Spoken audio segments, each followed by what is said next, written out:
English FA কাপের quarter ফাইনালে যেন ঝড় তুলল ম্যানচেস্টার সিটি। প্রতিপক্ষ শক্তিশালী লিভারপুলকে ৪-০ গোলের বিশাল ব্যবধানে হারিয়ে সেমিফাইনালের টিকিট নিশ্চিত করেছে পেপ গার্দিওলার দল।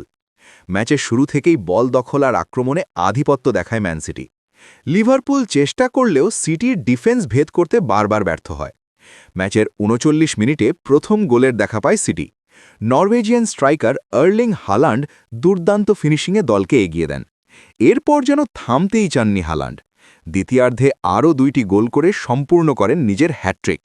প্রতিপক্ষ ডিফেন্সকে একাই বিধ্বস্ত করে দেন এই তারকা ফরওয়ার্ড। শেষ দিকে আরেকটি গোল যোগ করে ম্যান সিটি নিশ্চিত করে বড় জয়। লিভারপুলের জন্য এটি ছিল হতাশার এক ম্যাচ, যেখানে তারা নিজেদের ছন্দই খুঁজে পায়নি। এই জয়ের মাধ্যমে ম্যান সিটি আবারও দেখিয়ে দিল কেন তারা বর্তমান সময়ের অন্যতম শক্তিশালী দল। আর হালান্ড, তিনি প্রমাণ করে চলেছেন গোল করাই যেন তার নিত্যদিনের কাজ।